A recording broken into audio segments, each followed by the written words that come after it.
Olah rasa itu juga tercermin juga belakangan ya Mas, karena kita lihat ruang-ruang publik kita sekarang ramai dengan ungkapan kesenian ya dalam petik.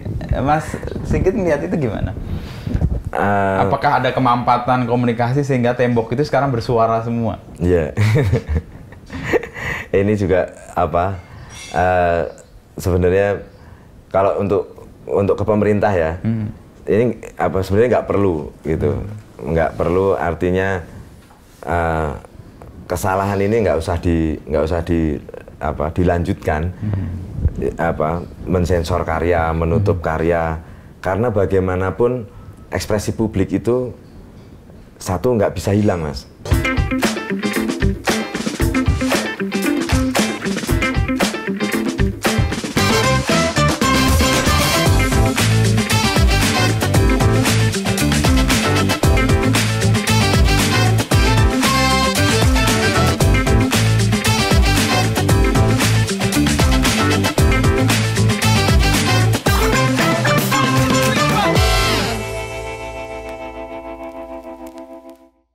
Kalau misalnya situasinya sekarang karena masyarakat nggak terlalu dekat sama kesenian, juga TikToknya yang jadi gitu Mas. Jadi ya karena ini kesenian itu aku nggak terus superior ya, bukan.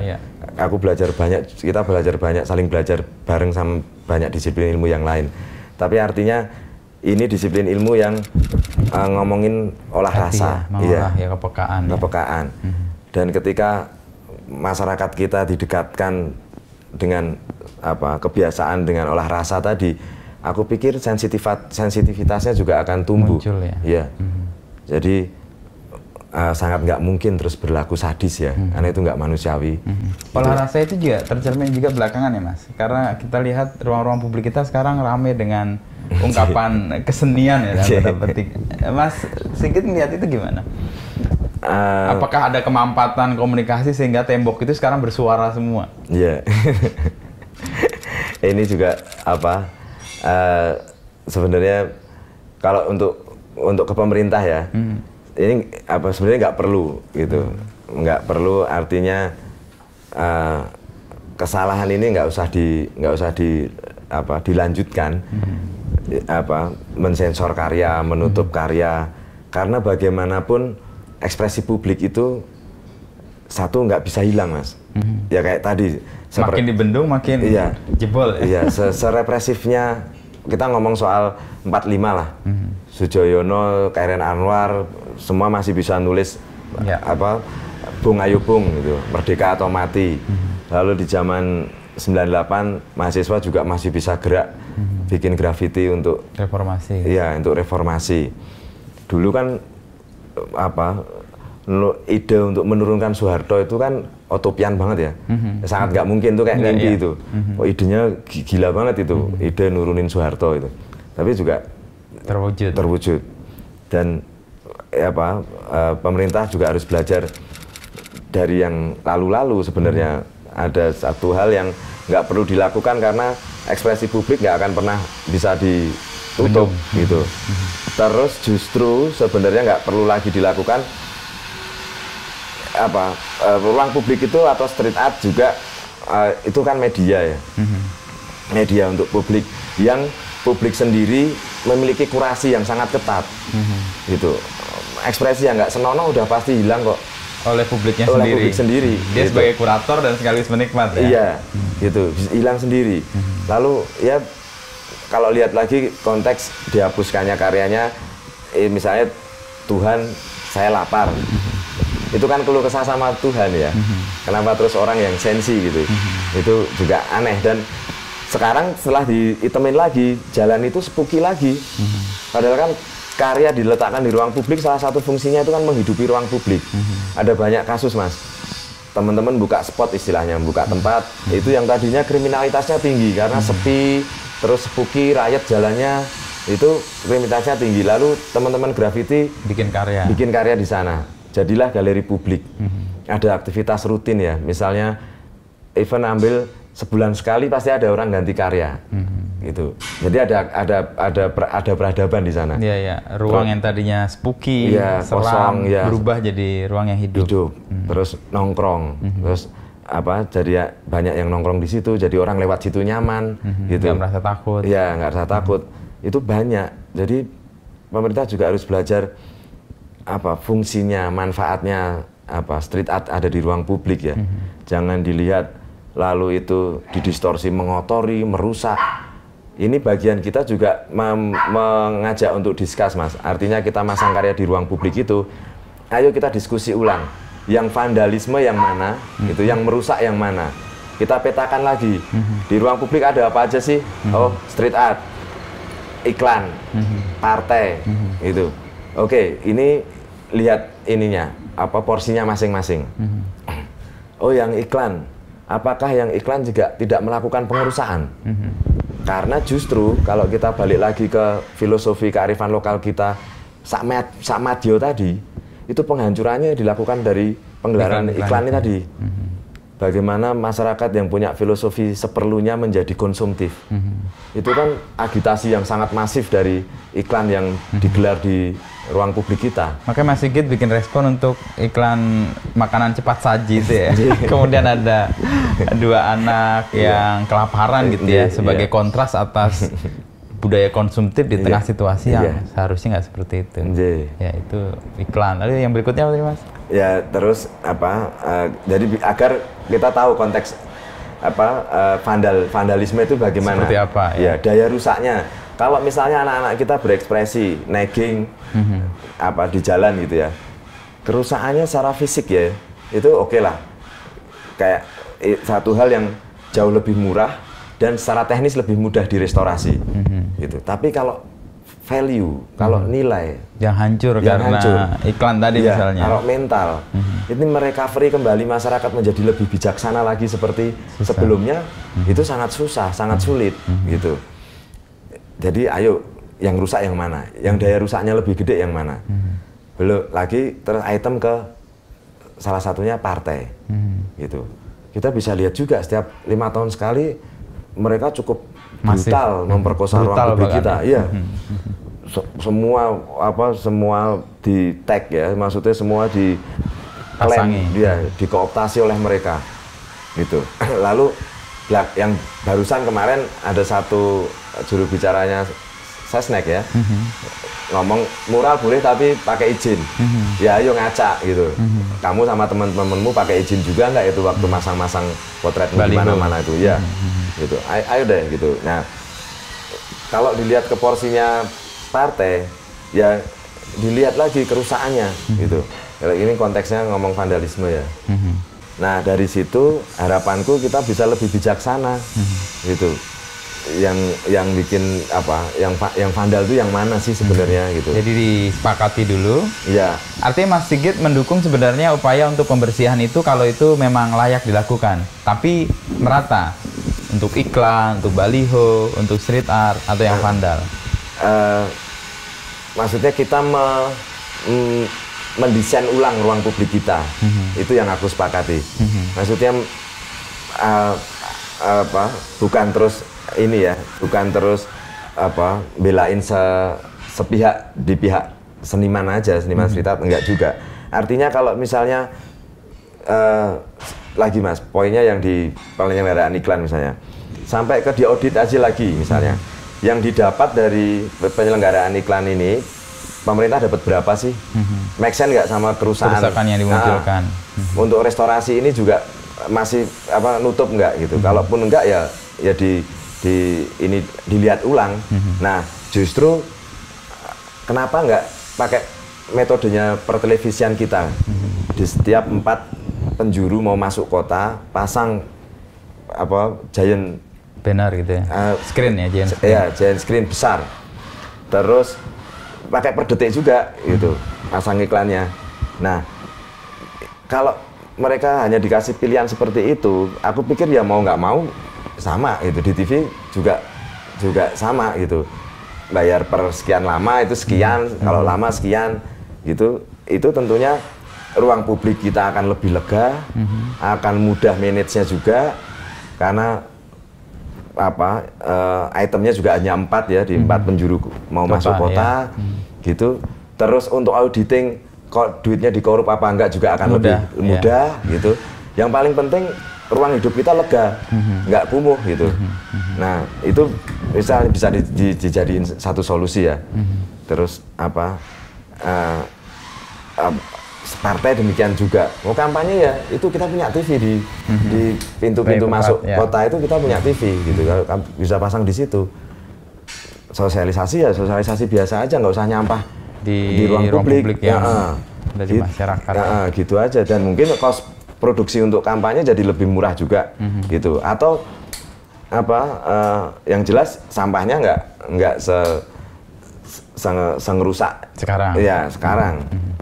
Kalau Mas Sigit sekarang lihat ekspresi seniman ya atau apapun lah masyarakat itu di tembok-tembok kita itu karena apa ya? Kalau melihat pengalaman Mas Sigit, kalau 98 kan karena memang termampatkan karena nggak bisa berekspresi ya. Sekarang kan media sosial begitu luas, tapi justru kenapa tembok itu sekarang meters banget jadi sesuatu yang hit lagi gitu ya. Ya itu sebenarnya fenomena sekarang menunjukkan bahwa dan mengingatkan kita ruang publik itu punyanya publik gitu.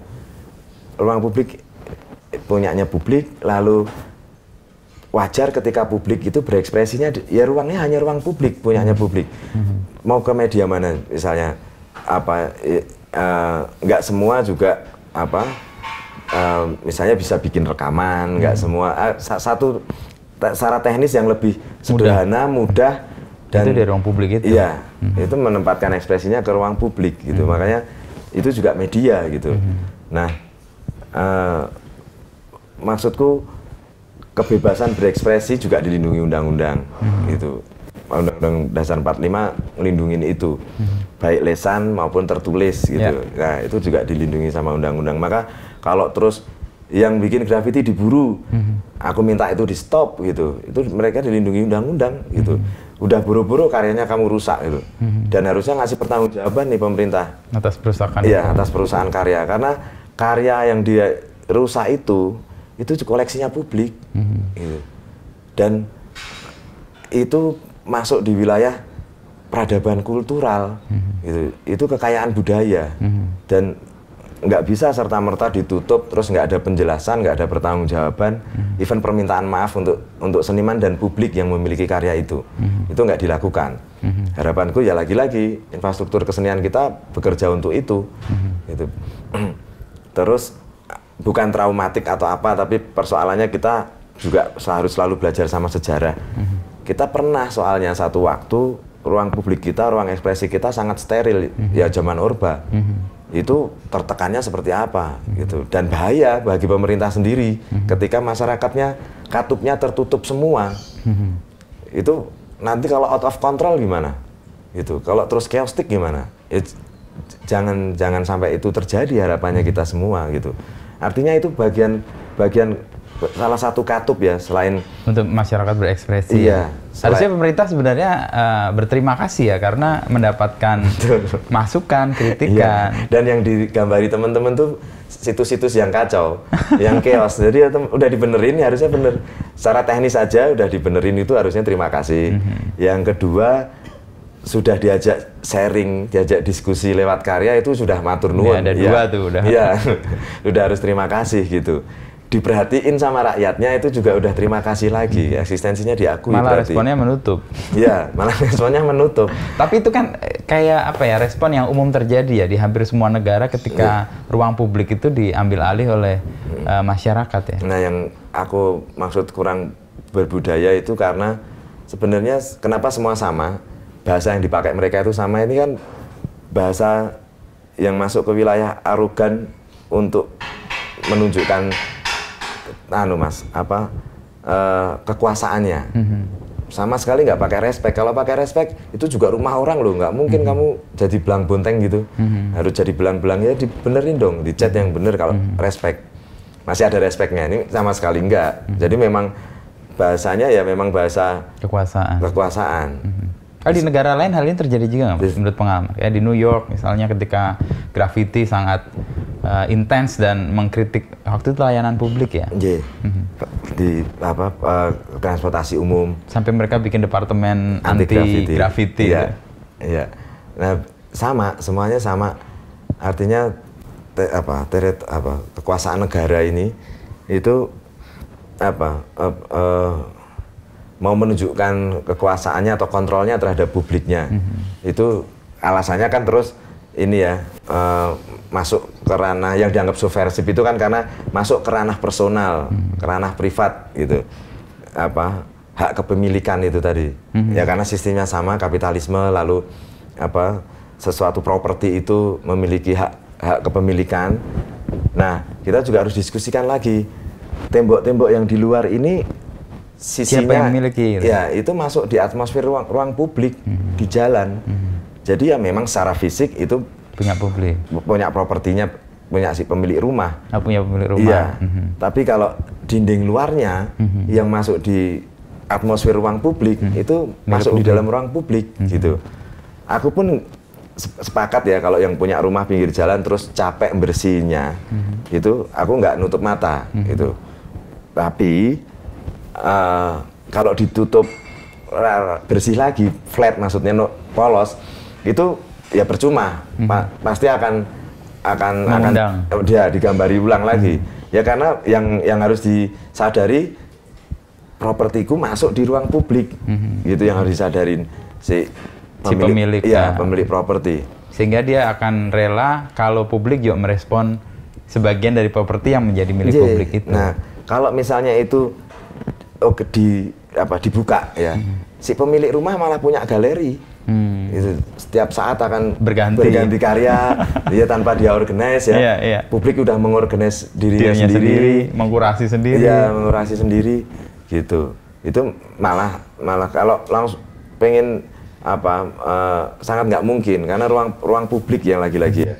Orang lewat bisa apa, belum lagi ini yang ngomong soal ekspresi berkesenian, belum yang nempel-nempel poster lagi. Ya, itu malah justru sebenarnya gangguan buat semua. Kalau sekarang publik sih memang lebih senang rumahnya dipasang karya daripada ditempelin stiker-stiker atau poster iklan gitu. Nah, lagi-lagi untuk Indonesia, untuk pemerintah ini nggak usah kayak gitu. Malah lihatnya yang sebagai ini potensi bangsa, satu generasi kita yang cukup kreatif gitu, dilepaskan aja gitu. Toh semuanya juga sudah ada aturannya. Artinya siapa yang masang karya di Monas tentu pasalnya sekian itu udah jelas. Terus semua udah diatur. Itu jadi ya sudah gitu. Nggak perlu lalu seolah-olah justru membuat kegaduhan dengan menutup karya di Pasuruan, di Tangerang, lalu kemarin di Dekat Tugu, ya yang sebelumnya yang barengan dengan itu karyaku yang Dekat Tugu, yang untuk Palestina, itu juga ditutup hitam, yang tank celepret juga malah ngotorin trotoar kita yang baru itu. Aku juga wah ini ya yang bener lah kalau kerja nutup yang sekalian rapi gitu. Terus yang selanjutnya lalu di Kewek itu juga ditutup. Terus ada beberapa karya temen juga kemarin ngabarin juga ada yang ditutup. Artinya malah yang membuat gaduh, yang memproduksi kegaduhan ini sebenarnya malah pemerintah. Dan lagi-lagi kita punya sejarah yang cukup dekat ya zaman Orde Baru. Kalau terus semua katup ditutup. Iya, semua katup ditutup, terus chaos, terus lagi represif, terus jadi otoriter. Nah, kita mundur jauh banget. Bener, reformasi ini masih kita hidupi bareng, masih kita perjuangkan bareng. Tapi kalau ada pencekalan karya terus kita diem aja, ya jadi kita akan balik lagi ke masa itu ya.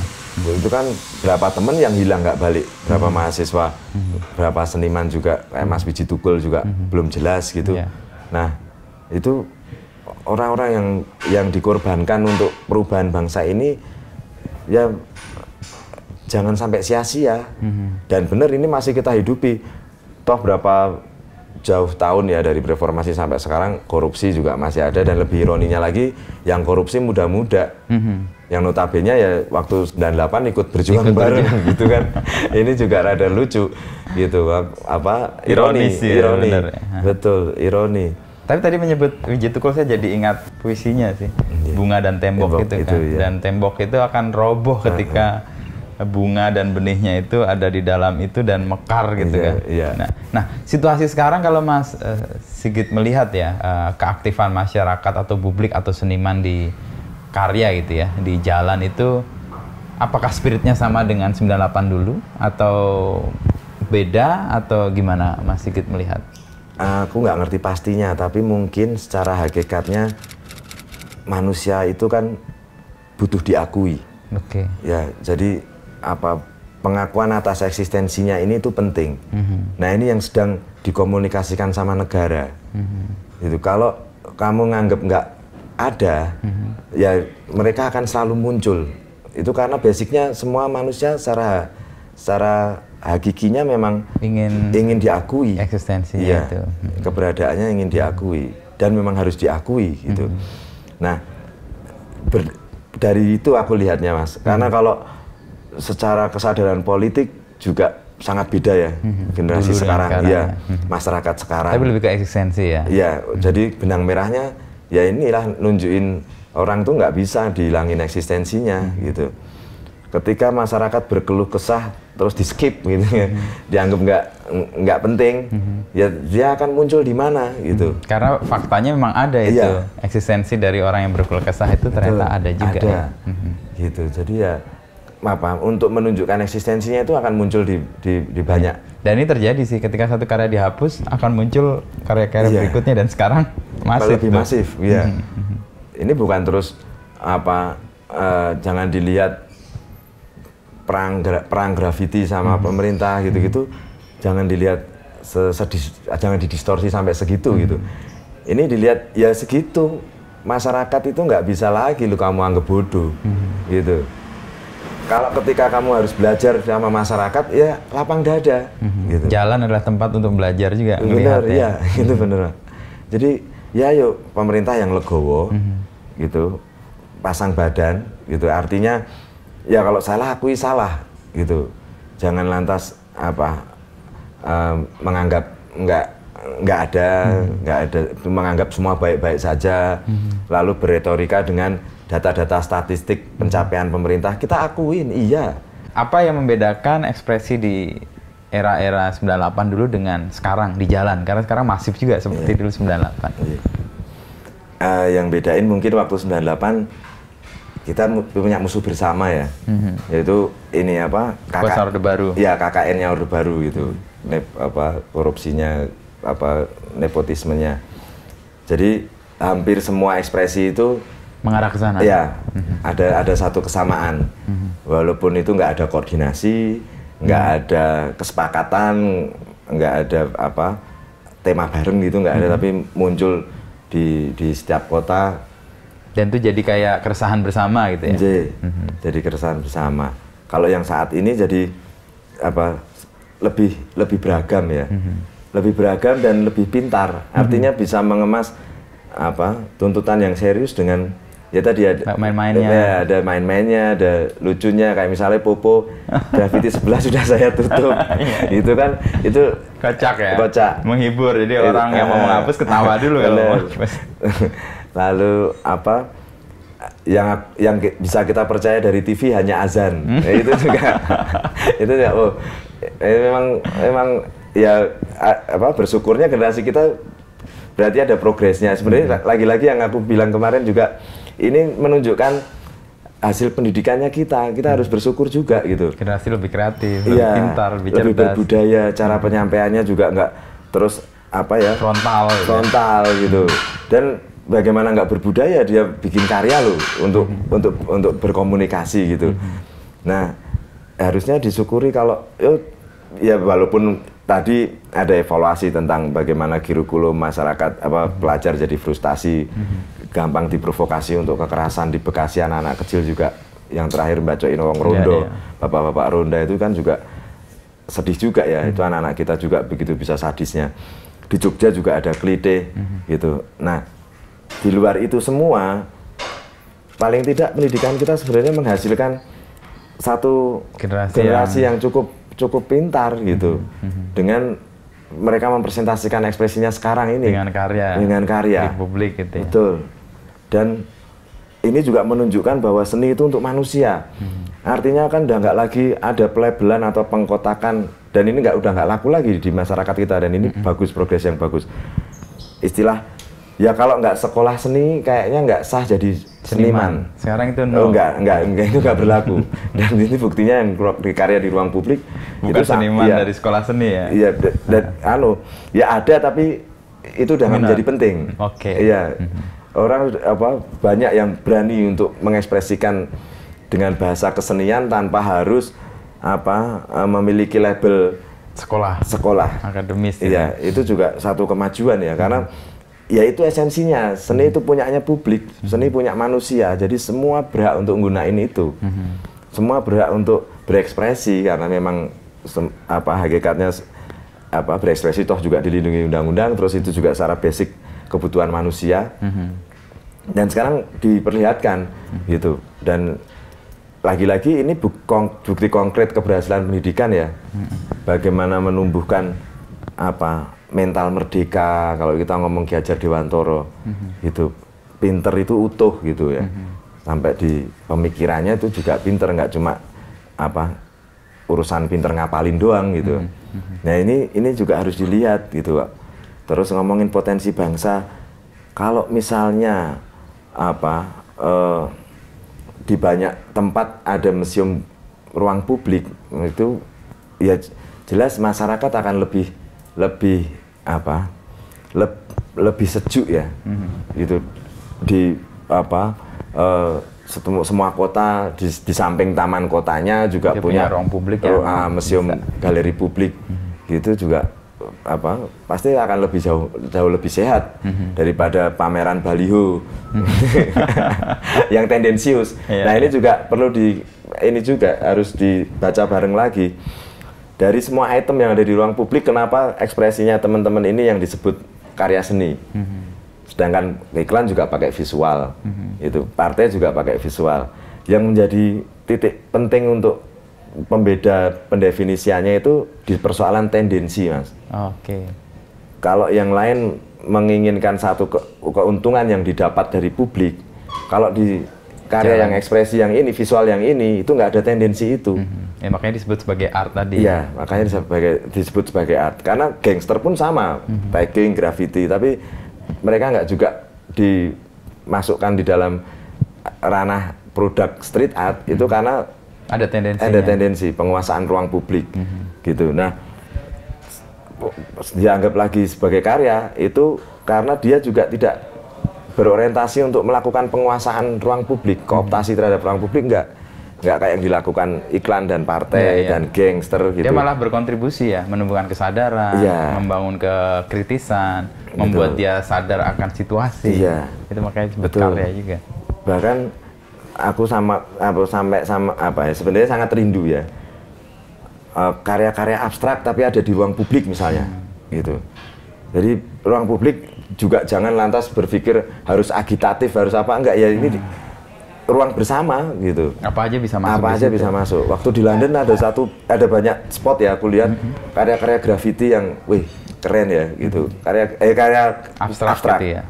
Karya-karya abstrak di jalan itu keren banget gitu, dan beneran ruang publik jadi kayak galeri besar gitu. Ya, itu menyenangkan itu kan? Menyenangkan. Buat energi yang kita hidupi juga lebih kuat ya, karena mendapatkan itu. Tapi respon Mas Sigit kalau karya gitu ya, direspon secara berbeda itu gimana?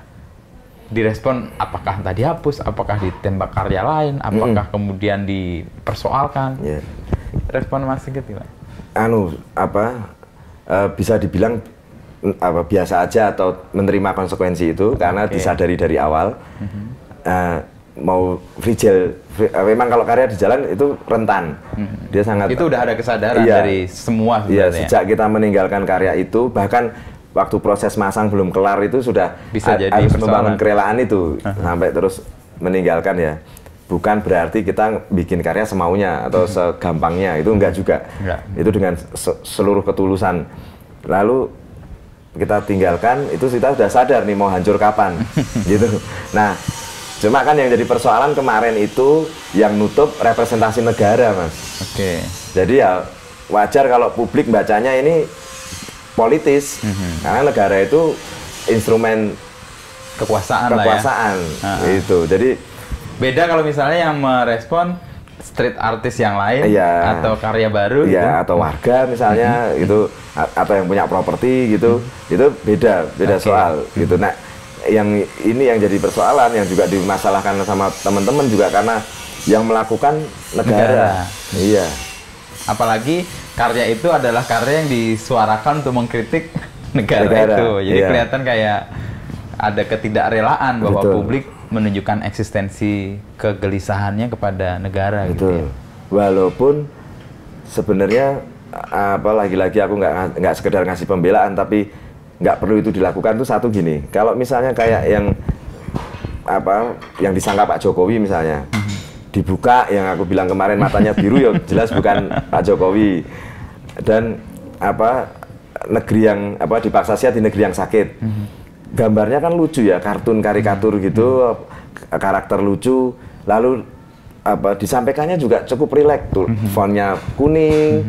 Terus lagi kalau itu ekspresi itu anggaplah sebagai hadiah karya dari publik, terus dijadiin refleksi kita gitu. Itu nggak jadi persoalan sebenarnya, dan justru terima kasih lagi diingetin. Kalau misalnya dipaksa sehat di negeri yang sakit, terus ditutup, apa bener negara ini sehat? Kalau hari gini elitnya juga masih pada korup, dana bansos aja dikorup, gitu ya wajar lah kalau publik merasa ini negara yang sakit gitu. Koruptor itu semuanya anak-anak kita yang cukup terdidik dan disumpah pakai kitab sucinya masing-masing. Kan itu kalau nggak ada yang ngomong penistaan agama, halo gitu kan, gitu harusnya ya kita juga harus bisa mengaca ya, ya benar gitu. Ini memang kita saat ini dipaksa sehat di negeri yang sakit tuh bener. Kalau misalnya sakitnya nggak dibaca sebagai kata yang politis deh mas, sakit karena pandemi, goblok lagi negara, ya kan? Dipaksa negara ini sedang sakit kok, semua ambruk karena pandemi, banyak yang meninggal karena pandemi, karena COVID, kok terus ditutup? Ya bener bukan itu kalau dibacanya nggak secara politis, tapi secara nyata aja deh. Lalu Tuhan, saya lapar, itu lagi-lagi. Itu nggak seharusnya lagi-lagi itu. Orang yang dikeluh kesahin itu keluh kesah ke Tuhan. Itu kenapa yang sensi manusia terus nutup, wah gila. Ya, jangan-jangan ada pesan dari Tuhan gitu. Kepada si penutup itu. Tuhan nggak rela dikeluh kesahin. Ayo ditutup gitu. Tapi dari semua karya Mas Sigit nih yang pernah muncul di publik, yang Mas Sigit ngerasa itu bunyi dan direspon secara tepat apa?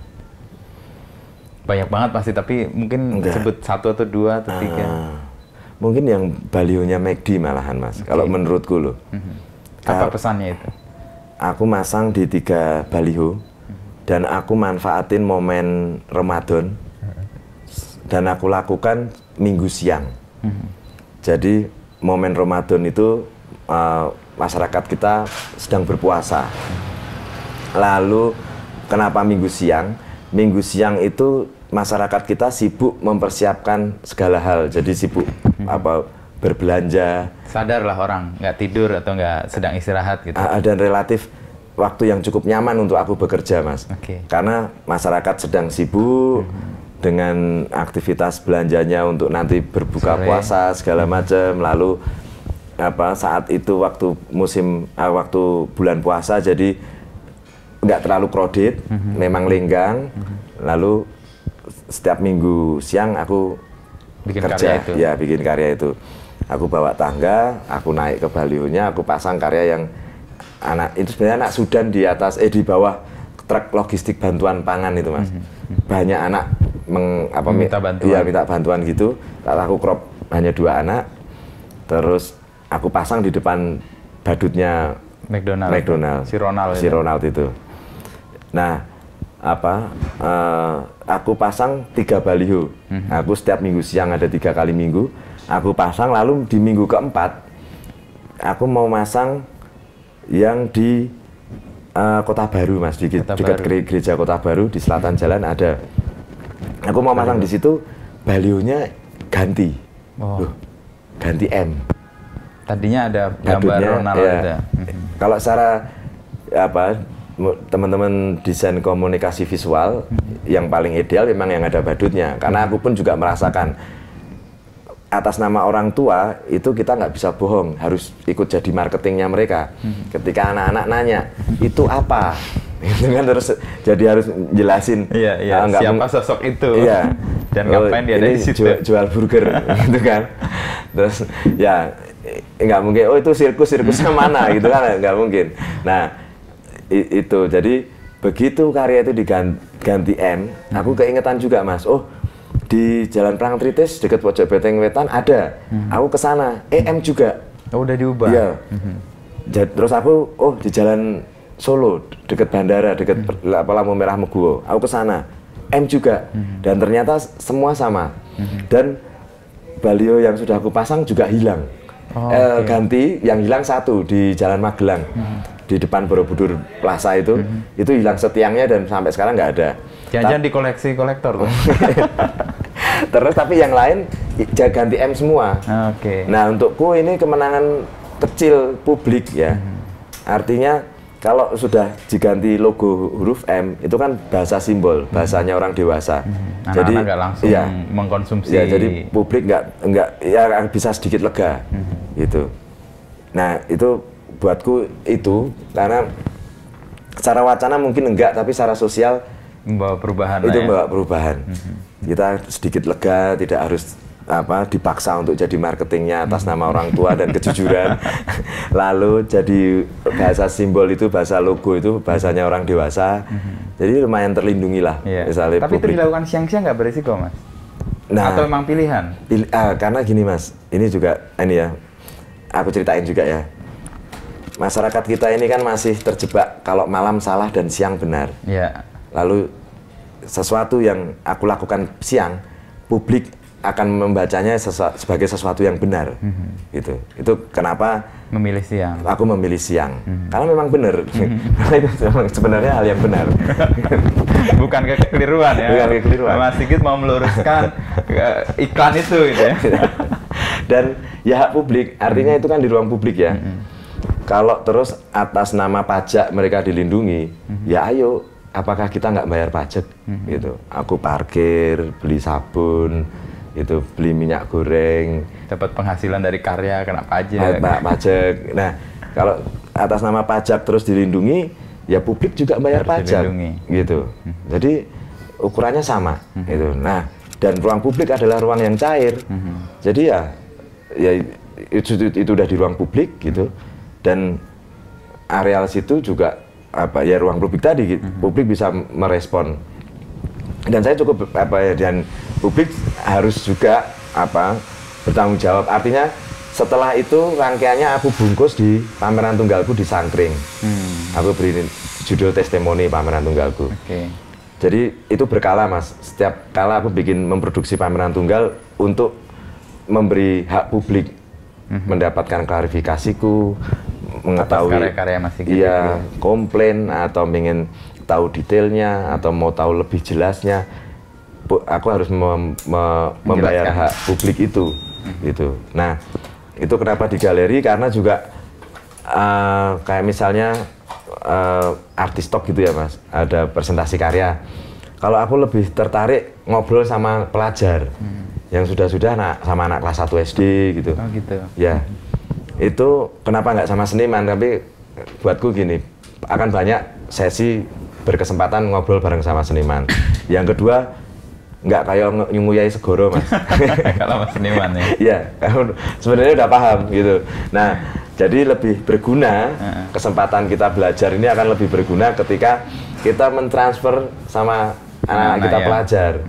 Ya walaupun tingkat kesulitannya lebih A2 ya. Karena harus menjelaskan sesuatu yang nggak mereka paham mungkin ya. Bahasanya, milih kosakatanya harus yang ramah sama anak. Lalu kalau pakai istilah-istilah kesenian akan lebih cepat dan lebih memudahkan aku membuat gambaran ya. Itu. Tapi kalau sama anak-anak kayak misalnya aku nggak boleh mempromosikan sadistik, kekerasan, seksisme, korupsi, itu terus ya konteks misalnya tentang perang.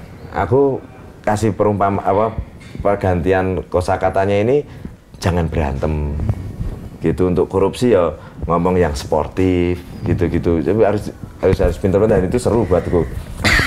Pas buat mereka ya? Iya, walaupun sulit gitu, walaupun tiba-tiba kita harus cari kosakata yang common, yang untuk anak-anak nyaman kayak gitu. Jadi intinya seniman juga punya kewajiban untuk memberikan pertanggungjawaban karya. Itu kayak misalnya yang di London kemarin, aku secara ilegal masang di 3 tempat, Mas. Itu lalu sebelum aku pulang, aku ngasih pertanggungjawaban karya di kantor BBC London. Jadi ya benar, kalau bisa lolos, karena nggak boleh fatalis juga ya. Tapi bukan berarti nggak tanggung jawab. Artinya ada standar ukuran tentang aturan, rules yang tetap dijalani oleh seorang seniman. Kan ini ada rules sosial sama rules formil. Rule formilnya ya kalau aku masang karya ilegal berapa pound sterling dan berapa tahun penjara misalnya. Nah, tapi ada rules lagi, aturan di sosial, ya kamu nggak boleh lempar, mohon maaf, lempar tai sembarangan gitu. Untuk kamu tidak dianggap melempar tai, ya ada penjelasan. Ada penjelasan. Dan buatku ya tempatnya di media. Nah, kebetulan terus diundang sama BBC London. Nah, karena aku juga nggak fatalis, jadi aku ngitung, Mas. Aku iyakan tapi sehari sebelum aku pulang. Oh gitu, jadi aman lah ya. Aku masih pengen pulang. Ya tapi walaupun sebenarnya kalau mau di tracking kan udah jelas. Mudah juga, apalagi sekarang ya, iya, semua bisa dicari. Dan apa, beritanya BBC pasti juga cukup masif kalau untuk di sekitaran Inggris sendiri kan. Iya, semua akan mengkonsumsi itu ya. Ya, dan aku siap aja gitu. Tapi artinya apa, nggak cuma ninggal semprung gitu, Mas. Itu tapi ada pertanggungjawaban. Ya, secara moral ada pertanggungjawaban yang harus dikasih. Untuk respon Mas Sigit tadi yang ke Ronald itu ada keberatan dari pihak pemilik brand? Belum. Nah, itu waktu pas pameran tunggal tuh aku tunggu-tunggu, Mas. Gitu, pas pameran tunggal aku tunggu-tunggu. Bahkan sebenarnya aku mau cari itu disimpan di mana. Sampai sekarang nggak ketahuan. Nah, biar jadi misteri aja. Iya. Kalau yang Munir itu masih gitu ya yang buat? Iya. Yang foto Munir di apa? Oh, kalau di Whitepage itu anti tank. Anti tank. Ya, tapi saya juga bikin yang pakai stensil. Stensil ya. Itu saya kelilingin terus finishnya di rumah Munir. Itu waktu itu artinya rumah ini gini, Mas. Dulu aku punya 2 pilihan. Mau ke Batu Malang atau ke Kontras di Jakarta. Tapi terus aku pikir meninggalnya Cak Munir ini kan karena kerja politik ya. Jadi simbolnya itu ya institusi Kontras secara fisik. Nah, lalu aku nembung di Kontras untuk masang karya itu. Ya di halaman depan aku pasang itu gambar Munir, terus ada anak kecil nulis kami tetap ada dan berlipat ganda. Gitu. Dan itu jadi wacana yang besar sih kemudian. Nah, itu tak pasang itu, walaupun juga ada ormas, Mas, yang pakai tagline itu. Kami ada dan berlipat ganda. Tapi ya izin. Ya, tapi ya sudahlah gitu. Maksudnya ya kita enggak yang nganut copyright gitu. Oh, ini enggak kelompoknya bensin. Jadi copyright is for the loser katanya. jadi ya sudah, asal itu kan ya otokritik ya. Artinya ya semua bisa ngambil, semua bisa make, even ya dipakai untuk kepentingan politik juga ya, itu resiko. Tapi buatku pabriknya ada di publik gitu. Pabriknya itu ada di kepala kita. Jadi kalau itu mau direduksi, mau di copy, mau di apa, monggo gitu. Toh kalau ngomong soal keaslian, aku tuh bukan apa-apa, Mas, ya nggak ngikutin copyright, karena juga supremasi hukum kita juga masih perlu dipertanyakan. Ya, aku nggak mau juga terus kayak band-band yang ngampanyain anti pembajakan gitu. Kesannya jadi kayak moralis gitu dan formalis gitu. Gitu, karena hukum sendiri juga harus masih banyak dapat catatan. Tapi bukan juga aku terus mikir ada atau khawatir gitu, karena ya catatan digitalnya bisa di track gitu. Siapa yang membuat atau ya, siapa yang itu udah cukup gitu. Sebenarnya teknologi udah membayar itu gitu. bisa di track gitu, udah cukup, dan itu lebih valid ya? Valid, hukum sosial itu lebih valid daripada terus aku harus ngurus haki. Secara filosofis pun aku cuma pencatat tadi, Mas. Ya pas sih kita disebut kan, seniman tuh ya pencatat tadi. Iya, jadi kalau ngomong asli kok kayak arogan ya, kok kayak sombong ya gitu. Orang aku cuma mengkolase dari apa yang aku dapat, terus aku bikin notulensi dan mempresentasikan itu gitu. Jadi ya itu kenapa terus nggak pakai copyright Mas. Kalau dibaca malah seneng karena dibantu kampanye. Tanda karya sudah sukses itu dibaca, Mas. Kalau belum dibaca kayaknya belum sukses ya. Dan message-nya malah lebih masif. Itu kayak pernah lucu, aku sama istriku di Blok M. Kebetulan dulu kan kita ada band elektronik ya sampai sekarang, tapi iya Teknosit itu kita habis dari terminal Blok M, nyebrang jembatan penyeberangan, turun lapaknya itu di bawah itu, di dekat tangga penyeberangan. Terus itu kita nemu album pertamanya Teknosit. Dan sama band-band underground lain, ada Jeruji, ada teman-teman banyak. Terus aku, mah ada Teknosit, ya lihat gitu. Terus kita pura-pura lihat-lihat, terus pas tak pegang tuh masnya udah bilang gini, "Bang, itu langka loh, Bang." Oh ya, gitu. Terus aku buka, Mas. Ya ini cover bajakan itu yang dalamnya putih. Gitu. Nggak ada thanks to-nya, nggak ada teksnya, nggak ada. Oke. Ya terus ya ini lucunya ya karena ya kapasitas kita itu nyetaknya di tropik, ya kecil.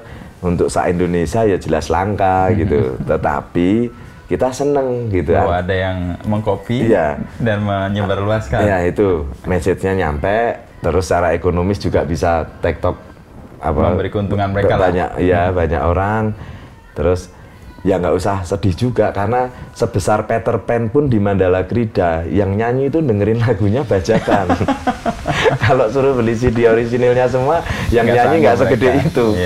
Terus konteks seniman, kalau ngomong Teknosit jadi ngomongin seni musik ya. Ya dapat duitnya ya dari live gitu. Kalau bikin album ya itu hanya otentik aja, kita memproduksi lagu ini kayak gitu juga. Dan lagi-lagi kok kita mau ngomong anti pembajakan, yang punya alat produksi itu ya mereka. Gitu. Jadi kan rada ironi kalau kita anti pembajakan, lah yang bajak ya siapa gitu kan. Yang punya alat produksi siapa. Itu jadi ya, lagian hukum juga belum jelas. Jadi ya kita nggak merelakan aja kalau merelakan itu posisinya. Dan dibajak ya monggo toh publik tahu kalau itu bacaan. Gitu juga. Dan ya karena ya lebih di downgrade-nya. Selain Bengsi siapa, Mas, yang jadi pengaruh buat Mas Sigit? Atau malah Bengsi nggak juga? Kalau Bengsi ya, karya secara tim infonya gede ya, artinya juga satu cita-cita kalau misalnya kita bisa bikin satu tim kayak Bengsi. Nah itu kita bisa, Mas, pakai dengan anonim. Karena yang nutupin banyak gitu, nggak sendirian gitu. Kalau sendirian gampang dilacak. Gampang dilacak. Terus kita nggak ngupload, kita di-tagin. Kan ini sama aja itu. Sama aja. Karena di tingkatan ya kalau Bengsi kayak Bengsi ya, tim gede. Yang dokumentasinya ada, yang bikin kontennya ada, yang ngilangin jejak ada, yang ngatur manajer road manajernya ada, ya jalan lah gitu. Terus fundingnya mungkin kan juga udah ada yang mikirin sendiri. Kalau solois kayak kita gini maksudnya ya seru juga gitu. Walaupun cita-citanya mungkin nggak aku, tapi mungkin nanti generasi setelah kita gitu, jadi satu metode baru gitu, ada tim gitu yang untuk mengomunikasikan gagasan-gagasannya ke publik semacam Bengsi juga. Itu menarik. Invent cukup bagus Bengsi secara manajemen, secara tim. Ini aku dapat di butik baju malah di Wina ini, Mas. Bengsi. Itu juga menarik, distribusinya mereka nggak melulu di toko buku atau di toko graffiti, tapi di butik yang semuanya hitam konsepnya bajunya. Jadi aku lihat terus, oh hitam, aku tadinya sih mikirnya nggak sengaja karena terus baju hitam, aku kepikiran istriku gitu, aku masuk, kok ada Bengsi di sini gitu. Oh ternyata jadi semangat di toko itu ya. Kok ada Bengsi di sini, oke juga nih, maksudnya itu banyak toko-toko konsep ya, yang di sana itu juga menarik. Oke, terus aku beli ini Bengsi ada yang beberapa di studio juga. Nah, terus baik itu personal atau tim, secara produk di visual sama esensi, Bengsi cukup pintar. Yang lain siapa Mas yang memberi pengaruh? Mike Liret sebenarnya. Mike Liret, ya. Itu apa, Prancis ya? Iya Prancis, betul. Nah, yang sempat jadi ada polemik tikusnya dianggap diambil sama Bengsi. Oh iya, yang Mike Liret itu iya, khas ya, tikusnya banyak di kota Paris ya. Itu gilanya lagi karena zaman segitu kan komputeris nggak secanggih sekarang.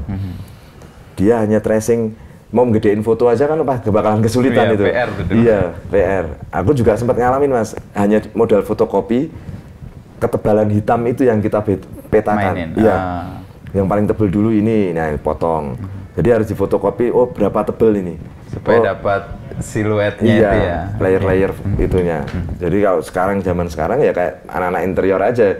Dulu gambar tangan, sekarang pakai program software. Jadi maksudnya bukan mendistorsi atau menggampangkan, enggak. Dulu aku di SMSR kebetulan interior Mas.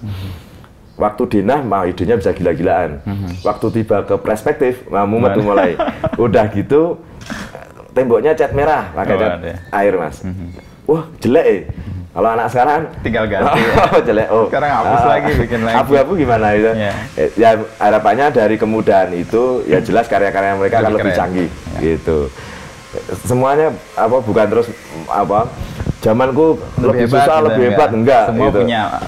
punya semangat zamannya lah. Benar. Bahkan seperti stensil sekarang, pakai pecah warna komputerisnya udah gampang, dan apalagi ini ya, anak-anak sekarang komputeris kan sudah jelas paling jago lah, lebih canggih lah.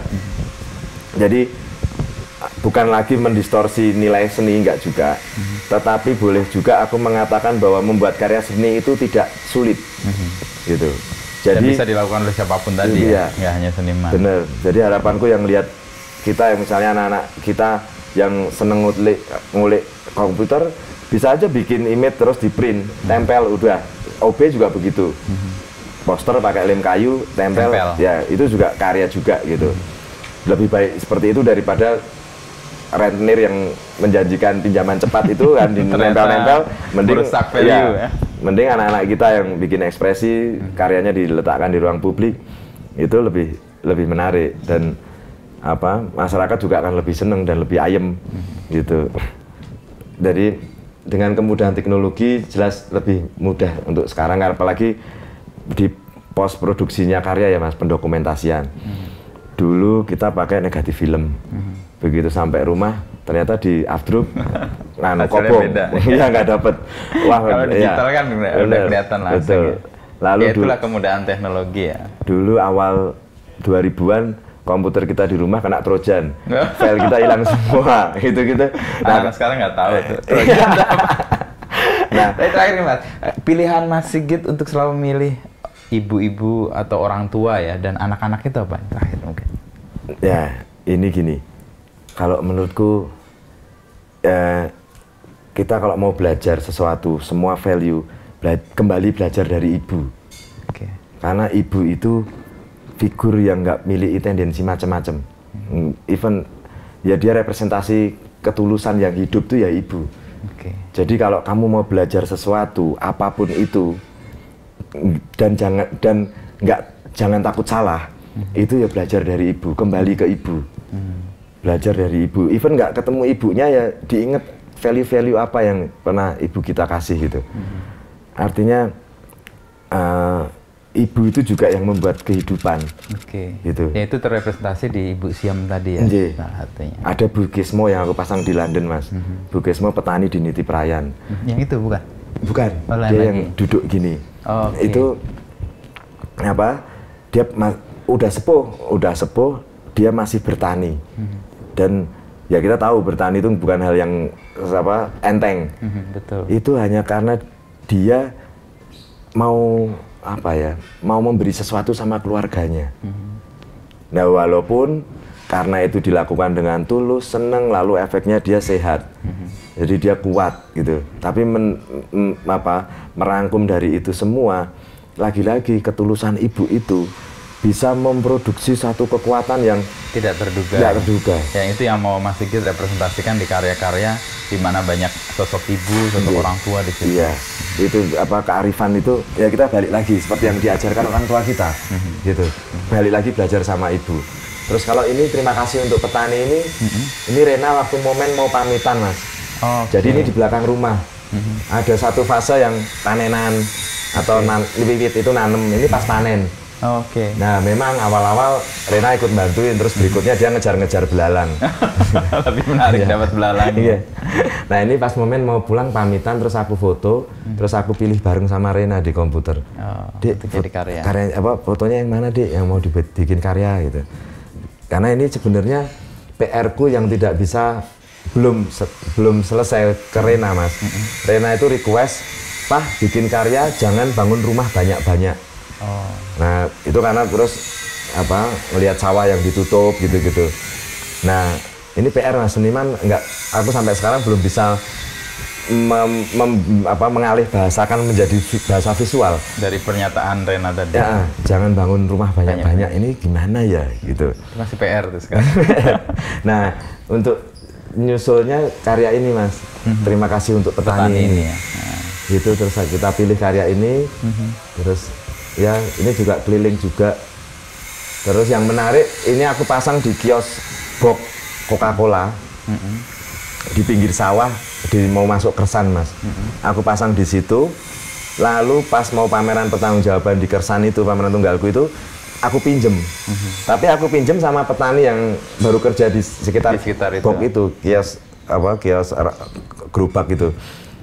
Nah, terus boleh, ya udah Mas gitu. Terus punya siapa ini nggak ngerti. Terus Bu aku harus minjem tak nggo pameran ten Sangkring. Oh ya wes Mas gitu. Nah waktu itu almarhum Teddy mau ngoleksi si box Coca-Cola itu Mas. Cuma kan aku minjem, jadi harus aku kembaliin. Nah terus habis pameran kita kembaliin sama teman-teman pakai pickup, kita kembaliin ke tempatnya. Terus sekarang karya itu hilang. Karya itu hilang gitu. Nah itu juga wah neng di, terus banyak temen jawab wah ngerti ngono kan, tapi kan konsepnya minjem. Ya sudah kalau itu hilang ya memang itu riwayatnya begitu. Meminjamnya sudah diselesaikan.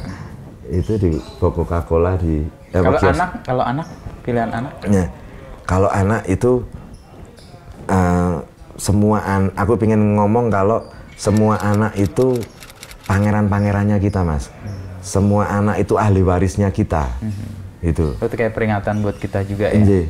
Jadi aku pengen apa ya, ngasih refleksi ke kita semua, ke publik bahwa ayolah gitu, untuk sesuatu yang nggak bener mending kita lihat lagi nih gitu. Anak-anak kita, ya anak-anak kita yang akan menjadi penerusnya. Kalau terus kita ajarin rasis, ajarin violence gitu, ajarin manipulatif, terus peradaban kita mau kayak apa nih yang nerusin mereka nih gitu. Itu kayak yang aku motret ada pengemis yang di Jalan Gejayan waktu itu Mas. Sekarang udah nggak kelihatan lagi. Itu anak kecil mungkin seumur 8 tahun gendong bayi.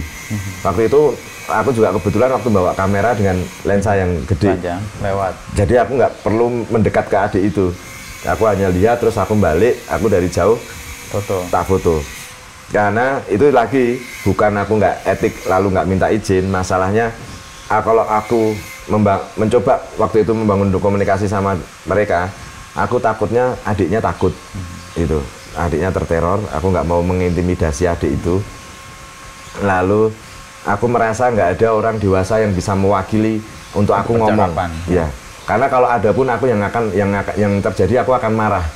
Karena aku nemu yang mengeksploitasi berarti. Lalu ya udah, tapi secara moral aku akan menyampaikan pesan ini ke banyak tempat. Aku pulang, terus di rumah aku taruh mahkota Mas. Di anak kecil itu, terus aku kasih teks nilai macam apa yang akan kita wariskan. Itu aku mobil juga sampai di Austria juga. Waktu di Austria aku ganti teksnya, memang aku kontekskan menjadi bahasa Inggris. Itu aku pasang salah satu di satu sekolahan di Wina, itu juga bagian workshopku. Terus aku pasang di sana sama anak-anak, mungkin juga nanti materinya bisa aku perlihatkan. Harapanku aku bisa kasih pesan belajar yang benar untuk bisa bantu temenmu yang lain, gitu. Di anak-anak FPT SD juga, ya, tapi itu sekolah terpadu dari SD, SMP, sama SMA. Tapi yang peserta workshopnya waktu itu yang untuk yang SD-nya. Itu aku pasang di sekolah itu, lalu di Innsbruck juga, lalu ya di Wina dan di Innsbruck di sana. Nah, aku setiap kesempatan untuk presentasi karya itu juga aku sampaikan bahwa ini juga lagi-lagi human trafficking, eksploitasi anak gitu. Dan kenapa teks itu muncul waktu aku ketemu anak itu, Mas? Ya segala eksistensi kita runtuh lah sebagai orang dewasa. Melihat itu ya. Nothing, ya. Ironi lagi itu terjadi di Jogja, kota kecil, terus publik memberi penghargaan sebagai kota pendidikan, kota kebudayaan, sama kota kesenian. Nah, ironinya 3 ya. Iya, ini pendidikan macam apa, kebudayaan macam apa, kesenian estetik macam apa ini gitu kan, gitu kok sarkas banget gitu. Alam ini menunjukkan muka kita itu. Ya, ya. Nah, itu jadi aku kelilingin juga. Nah, karya itu jadi inget juga masternya aku hancurkan di Wina. Karena? Ya aku nganggap itu sudah ini finish gitu. Itu waktu masang di mobil, Mas. Di mobil di Wina. Selesai terus tapi aku hancurin dulu untuk aku masukin ke tempat sampah. Itu sudah berapa kali cetakan ya? Itu banyak sekali. Banyak sekali. Kalau artworknya yang koleksi Mie-nya Via, Mas. Oh, Via di Prawiro Taman. Prawiro Taman. Itu satu persatu stensil di atas kanvas. Ya. Ya kena anak-anak kayak misalnya yang bukankah semua milik anak-anak kita gitu. Itu gambarnya Rena lagi sebenarnya bawa stroberi. Gitu. Artinya kita itu nggak usah nyuri. Itu tuh mereka itu pemiliknya itu pasti akan bagi kok. Dan kekayaan ini tuh cuma pinjaman dari mereka, pinjaman dari anak-anak kita gitu. Kalau terus kita curi, kita korup habis-habisan sekarang, saatnya mereka minta kekayaannya terus akan kita kasih apa gitu. Indonesia masih bisa seperti ini juga harus kita ingat bareng, karena masih ada yang bisa dicolong, masih ada yang bisa diambil. Kalau misalnya kayak Ethiopia misalnya, dulu juga negara makmur, dibilangnya juga negeri 1001 malam, saking makmurnya, saking indahnya. Hari ini apa kabar? Kelaparan, perang saudara, karena udah nggak ada yang bisa diambil lagi. Karena keserakahan yang dulu. Iya. Nah, makanya kalau kita sekarang teriak-teriak gitu, itu bukan persoalan kita panik atau hanya sekedar aktivisme, enggak. Ada contoh konkret gitu. Yang sudah proven gitu. Iya. Gitu. Bagaimana yang sudah habis ya, yang terjadi kekacauan, lalu saudara, pasar senjata. Siapa lagi yang untung? Gitu. Dan perang saudara gitu. Setelah perang saudara ya senjata lagi, pasar senjata yang ada, dan ya jangan sampai itu terjadi. Makanya seni hadir di situ untuk melakukan kritik ya. Iya. Butuhkan kepekaan kan itu, Mas ya. Menangkap nilai-nilai dan kemudian merepresentasikan di ruang-ruang publik gitu. Dan bukan lagi sebuah paranoia ya, Mas. Yang mau melihat Indonesia hancur tuh nggak berhenti di tahun 45 doang. Sampai hari ini gitu. Bagaimana nggak ngomongin yang sederhana aja, gimana nggak sirik. Indonesia itu bentangannya luas, ideal. Kalau kita lihat yang di Eropa itu satu negara dataran doang. Ini lautan, dataran, begitu luas, potensinya begitu melimpah, gitu. Terus strategis, dia di tengah-tengah planet bumi. Semua dinamika dunia itu tercermin di kita. Iya, melewati Indonesia. Jadi posisinya secara geografis juga udah sangat penting. Ya, artinya Indonesia itu ideal sekali. Dan ini warisan. Kita tuh cuma nemu gitu. Tapi kalau sudah dikasih warisan ya dirawat. Nah, ini kan bagian dari merawat nih, Mas. Bukan terus wah cranky ya, teriak-teriak mulu. Itu nggak di situ. bukan persoalan cranky-nya. Nah, yang aku bilang kemarin juga sama halnya balik ke street art, Mas. Kreativitas di dalam street art sebagai kontrol sosial itu nggak boleh hilang. Itu sama sebagai seniman, disiplin ilmu apapun punya posisi sama dalam menyampaikan kritik. Ya, sebagai berfungsi sebagai kontrol sosial. Mau disiplin ilmu kedokteran ya, dokter dengan disiplin ilmunya melakukan kontrol sosial. Ini nggak bener nih manajemennya kalau begini gitu. Mereka yang paham. Lalu itu kayak bagian dari tanggung jawab akademis juga ya kalau orang-orang terdidik ya istilahnya. Ya punya ya itu ibadah ilmu ya Mas. Kalau enggak mending Pak Ijo aja yang kuliah daripada dia kan gitu. Nah kalau iya, dan ini juga yang harus dikritisi juga ya. Berpendidikan itu bukan lantas naik pangkat atau naik derajat menjadi bangsawan. Jangan begitu gitu. Berpendidikan itu ya itu anugerah ya. Dan mengandung konsekuensi sebenarnya. Iya, nggak semua punya kesempatan yang sama, betul. Cuma yang dapat kesempatan ada hak publik di dalam kesempatan itu, gitu. Jadi ibadah ilmunya juga harus disampaikan, dibayarkan, gitu. Kalau juga seniman ya, ibadah seninya harus dimunculkan. Betul Mas. Gitu. Salah satunya. Dan jangan khawatir kalau nanti nggak dapat apa-apa, gitu. Alam semesta itu ngasih. Kalau di logika kan aku hanya coret-coret tembok, Mas. Bahkan aku waktu kecilannya Rena sampai sempat pusing. Pak, emang kalau kamu masang karya di jalan ada orang ngasih 50.000 gitu. Karena dia taunya uang paling gede 50.000. Gitu. Oh ya nggak langsung gitu deh, gitu. Ya untungnya kita dikasih kesempatan untuk Rena memahami dengan berbarengan dialektika yang dia dapat Mas, bareng dengan kita. Terus lama-lama paham juga, ngerti pelan-pelan. Oh nggak gini karena apa?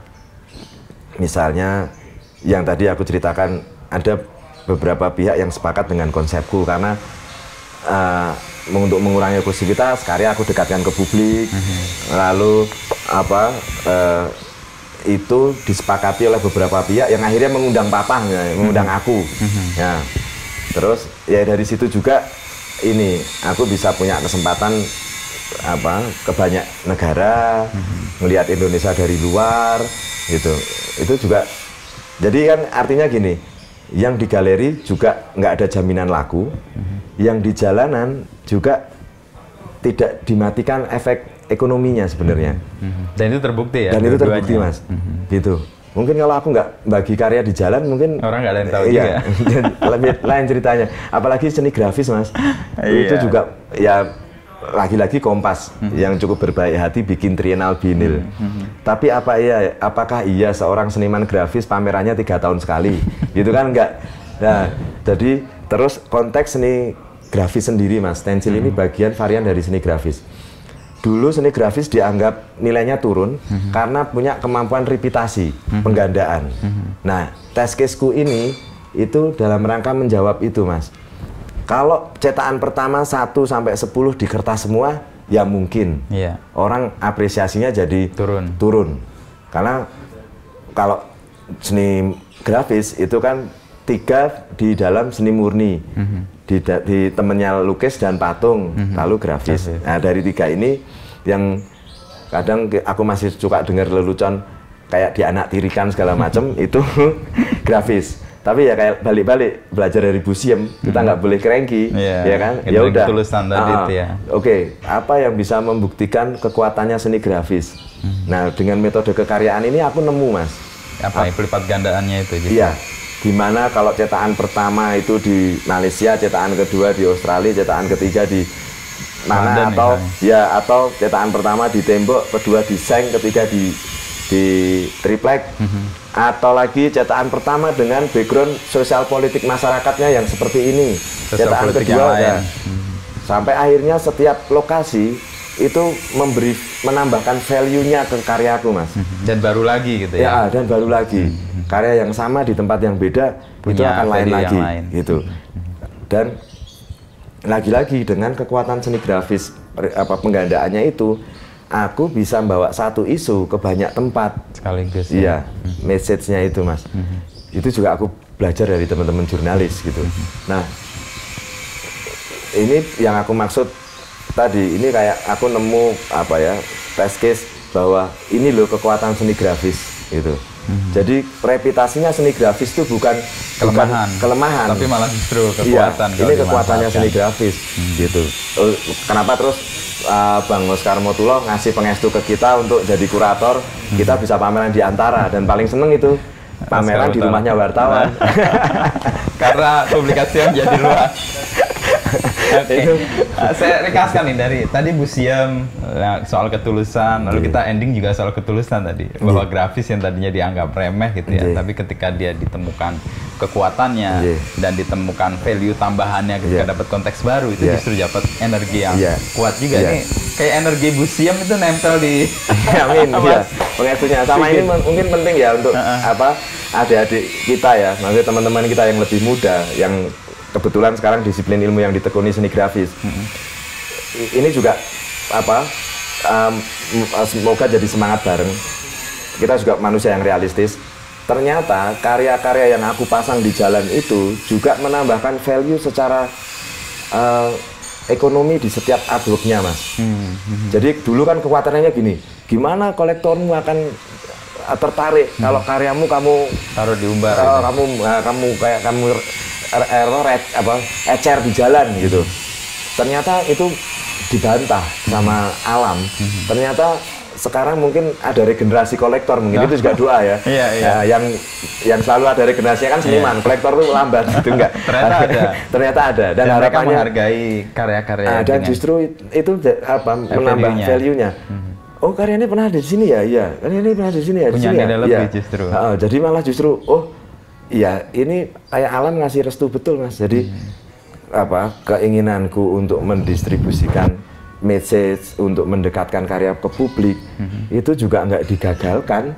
Gitu. Dan malah menemukan value baru dan ada istilahnya yang mengapresiasi secara baru juga. Betul, dan sangat bersyukur itu nggak murah dan tidak hampir ya, Mas, militan, Mas. Karena pandemi ini juga masih ada yang beli karya, gitu. Cukup sangat bersyukur sebenarnya. Dan ini kenapa aku bilang penting untuk teman-teman. Jadi jangan berkecil hati. Jangan berkecil hati, gitu. Bagiin karya ke publik itu sesuatu yang sesuatu yang bukan yang kosong, bukan yang nol. Itu sesuatu yang penuh value, punya penuh nilai. Dan akan ketemu orang yang akan memberi value itu ya. Itu ya. Jadi tapi emang modalnya tadi ketulusan. Karena ngasihnya tulus, dapatnya juga oleh orang-orang yang dengan ketulusan juga kan memberi. Dan mungkin ya banyak yang sekarang perspektifnya sudah sangat maju, Mas. Ya bersyukur lah. Iya, jadi kolektor juga nggak terus nggak tradisional. Artinya aku beli karyamu, ya wis aku tok gitu. Itu sudah nggak di situ sekarang. Itu eksklusivitas banget gitu ya. Itu udah nggak di situ. Bahkan besok aku kasih ya dokumentasinya karyanya udah kemana aja. Itu malah menambah value ya. Gitu. Nanti untuk aku ceritain ini koleksiku, karya koleksiku ke teman-temanku misalnya. Jadi itu menjadi kebanggaan juga untuk yang koleksi. Menambah nilai juga. Aku juga sangat bersyukur, Mas. Walaupun dulu mikirnya ada selentingan teman-teman ya diskusi gitu, wah kamu ngecer, bahkan sampai aku dianggap merendahkan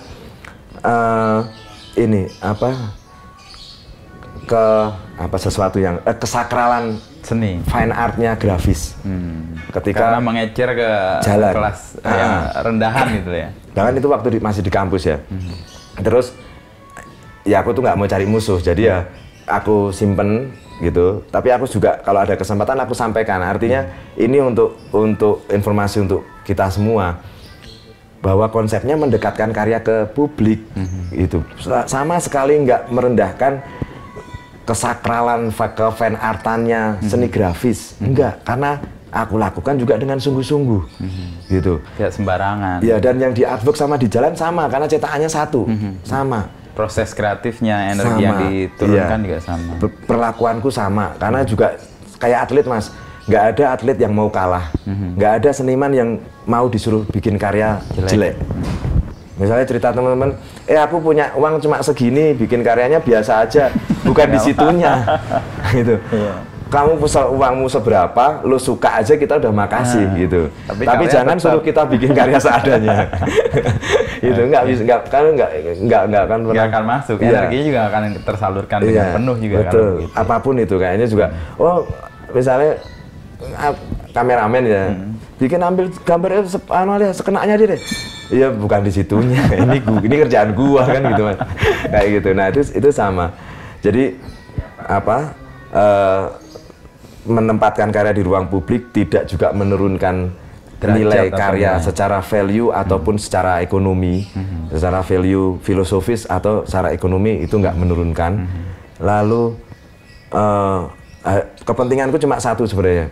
Kalau terus semakin banyak seniman yang membagikan karya di ruang publik, tentu ruang publik kita akan lebih cepat menjadi ruang yang lebih manusiawi. Itu aja kepentingannya. Dan alam akan memberikan, jangan khawatir. Alam akan memberikan support yang kerja dengan ketulusan yang nggak terhingga. Ya. Bahkan kayak saya terus anakku balapan ke Malaysia Mas. Kalau dihitung secara matematika kan nggak masuk ya. Tapi itu semesta yang bekerja. Ya, tapi bisa terus dari kecil kelas 2 SD sampai sekarang anaknya dia belajar sepeda, balapan. Aku sebagai seniman yang juga kadang merasa sangat bersyukur karena sangat mewah Mas. Bikin karya hari ini gitu, masih bisa bikin karya hari ini itu mewah karena waktu, ya kan, punya waktu itu mewah. Terus ada uang yang bisa disimpan untuk bikin karya, bikin ekspresi kita. Lalu mobil gitu-gitu masih diberi pengestu sama alam. Ya entah itu lewat teman-teman yang ngundang aku untuk ngasih artis talk atau galeri atau museum yang ngundang aku untuk pasang karya di sana, atau teman-teman yang ngoleksi karyaku gitu. Tapi artinya banyak sekali kemungkinannya yang untuk ngomongin supporting sistem untuk artis ya. Iya, karena karya-karyanya. Ya, kadang ya walaupun sampai hari ini juga kadang masih suka bingungnya gini Mas. Terus kamu dapat duitnya dari mana? Bingungnya masalahnya kamu punya waktu nggak? Kalau punya waktu aku jelasin. Karena masih butuh pajak. Kalau nggak punya. Tapi kalau kembali ke semangatnya Bu Sien kan itu nggak ada kekhawatiran sebenarnya. Iya. Karena ya apa yang saya dapat hari ini ya saya terima, saya syukuri. Syukur-syukur ada yang bisa buat disimpan buat besok. Betul. Nah itu kan sebuah ungkapan syukur atas penyelenggaraan ilahi ya, yang kita nggak tahu betul, dan itu iman yang paling dalam itu sebenarnya. Kita nggak ngerti tapi kita menaruh kepercayaan penuh. Iya, ya proses kekaryaanku selama ini ya memang hasilnya spiritualnya aku rasain banget Mas. Itu juga kenapa aku bukan lagi-lagi kita itu bukan yang fatalis ya, artinya nabrak hukum, nabrak aturan, bukan. Aku nggak keliru gitu kalau misalnya yang tadi Mas ya, misalnya ada situs yang kumuh, kalau aku ganti karyaku, anggaplah kalau diizinkan aku memperbaiki deh gitu. Itu aja niatnya. Tapi kalau itu dipersalahkan pun ya aku dan teman-teman itu juga siap gitu. Secara prinsip juga nggak kriminal gitu. Toh juga tipiring itu lagi-lagi kayak gitu, ataupun mau yang kayak Pemda DKI ya juga sama yang aku cetak di merdeka.com itu Mas, sosialisasinya yang pakai karyaku itu juga berapa juta dan berapa tahun kurungan gitu. Pun kalau prinsipnya kita melakukan hal yang benar, itu orang resik-resik bersih-bersih kok dimarahin atau dihukum atau membagikan karya kok dipersoalkan gitu. Karena nggak kriminal ya kita jalan. Dan percaya bahwa alam maringi pengestu gitu. Kayak misalnya yang sekarang konteksnya karya ditutup, kayak Mas Kus Endarto bilang itu kan karyanya udah selesai. Iya betul, secara kronologis ya. Tapi kalau secara kerja kita harus lihat dulu yang nutup siapa lagi nih gitu. Yang tadi kita persoalkan tadi ya. Kalau yang nutup negara yang bacanya politis. Sampai tak tambahin Mas yang kemarin bahkan diuntungkan kan gitu. Yang diuntungkan tuh seniman. Gitu. Tapi kan kita nggak boleh juga lalu hanya sepihak. Ada tanggung jawab moral di setiap artinya kita nggak cuma karya ditutup seniman yang diuntungin gitu. nggak berhenti di situ. Lagi-lagi yang tadi, si seniman juga harus sadar yang nutup sopo. Kalau yang nutup negara, ya wajar dipertanyakan secara politis gitu. Nah, tapi kayak sekarang nih, ditutup kan lagi isunya naik, pesannya lebih masif lagi, dengan masuk di semua media sekarang. Ya kan nggak cuma harus orang lihat di temboknya. Ya, tapi sudah jadi wacana. Tapi ini buat saya sih mengembirakan. Tadinya wacana yang kita sebut di comberan, sekarang jadi obrolan di istana. Itu kan kemewahan, keberhasilan dan apa istilahnya ya, perayaan yang harus dilakukan untuk karya-karya teman-teman di jalan. Betul. Nah untuk jadi sebenarnya walaupun senimannya itu diuntungkan, tapi kita juga nggak boleh berhenti tanpa melihat pelakunya ya Mas. Maksudnya yang menutup tadi. Ya. Walaupun dibandingin lagi, di-compare, oke, isunya naik itu keuntungan, senimannya menjadi populer itu keuntungan. Tapi dengan kekayaan intelektual yang dihapus itu rugi. Kekayaan koleksi karyanya publik rugi. Terus value ruang tadi yang sudah dihidupkan itu hilang. Nah, itu rugi. Kerugian juga. Ya. Jadi akhirnya ya memang kalau ada aktivitas menyekal karya itu banyak ruginya gitu. Penulis juga kalau bukunya dicekal jadi naik gitu. Tapi kan secara produk kebudayaan intelektual kita mundur gitu kan kalau ada pencekalan. Jadi gitu, memang banyak ruginya, walaupun kalau dibilang ada baiknya, ada untungnya, ya pasti ada. Semua sisi kan ada, ada semua hal ada sisi-sisi yang lain.